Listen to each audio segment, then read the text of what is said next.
আপনি এই লোকটিকে বিভিন্ন সোশ্যাল মিডিয়া প্ল্যাটফর্মে হয়তো নিশ্চয়ই দেখেছেন, যার নাম ছিল ব্লাডউইন IV, যিনি তার তৎকালীন সময়ের জেরুজালেমের শাসক ছিলেন। কিন্তু তিনি তার মুখের ওপর সবসময় একটি মুখোশ পরে থাকতেন। কেন? আজকের এই ভিডিওতে সেই বিষয়ে জানবো। ব্লাডউইন IV ক্রুডসের রাষ্ট্রগুলির ইতিহাসে একটি উল্লেখযোগ্য ব্যক্তিত্ব ছিলেন। 1161 সালে তিনি জন্মগ্রহণ করেন। 13 বছর বয়সেই জেরুজালেমের রাজা হন। বিখ্যাত মুসলিম নেতা সালাহউদ্দিন আইয়ুবীর সঙ্গে যুদ্ধ করে জেতার ফলেই তার বিখ্যাত বাড়ে। চতুর্থ ব্লাডউইন কুষ্ঠরোগে ভুগেছিলেন, একটি রোগ যা তাকে ধীরে ধীরে বিকৃত ও দুর্বল করে তুলেছিল। তিনি যে মুখোশটি পরেছিলেন তা তার পরিচয় গোপন করার জন্য নয়, বরং তার অসুস্থতা বিস্তারে রোধ করার জন্য ছিল, কারণ সেই সময়ে কুষ্ঠরোগ ছিল অত্যন্ত সংক্রামক এবং ভয়ানক। তার অবস্থা সত্ত্বেও ব্লাডউইন IV যুদ্ধক্ষেত্রে অসাধারণ সাহস এবং নেতৃত্ব প্রদর্শন করেছিলেন এবং এর ফলে তিনি তার মিত্র এবং শত্রুদের কাছ থেকেই সম্মান অর্জন করেছিলেন।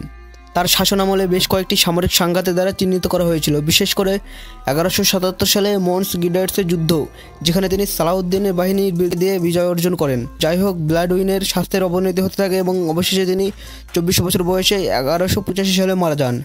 তার সংক্ষিপ্ত শাসনকালে এবং তার মুখোমুখি হওয়া চ্যালেঞ্জ সত্ত্বেও ব্লাডউইন চতুর্থকে একজন সাহসী এবং দৃঢ়প্রতিজ্ঞ শাসক হিসেবে স্মরণ করা হয়, যিনি অপ্রতিরোধ্য প্রতিকূলতার বিরুদ্ধে তার রাজ্যকে রক্ষা করার জন্য অক্লান্তভাবে লড়াই করেছিলেন। তার উত্তরাধিকার ইতিহাসের একটি উত্তাল সময়কালে ক্রুডসের রাষ্ট্রগুলির স্থিতিস্থাপকতার একটি প্রমাণ হিসেবে কাজ করে।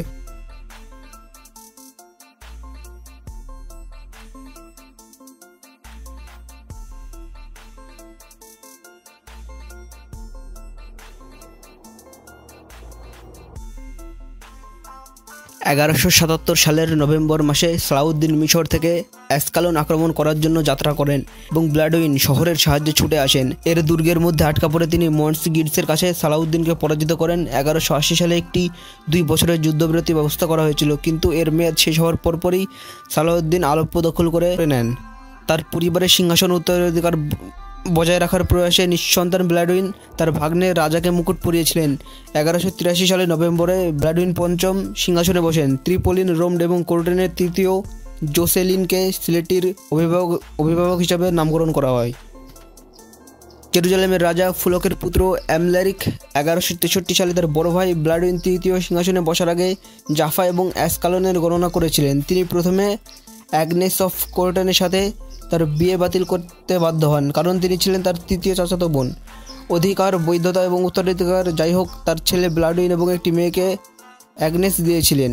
তিনি অন্যায়ভাবে বরখাস্ত করা ভাসালের একটি মামলার শুনানির জন্য জোর দিয়ে তিনি একটি আইন পাস করেন, যার মাধ্যমে ভাসালদের তাদের প্রভুদের দ্বারা চিকিৎসার বিরুদ্ধে উচ্চ আদালতে আপিল করার অধিকার দেওয়া হয়।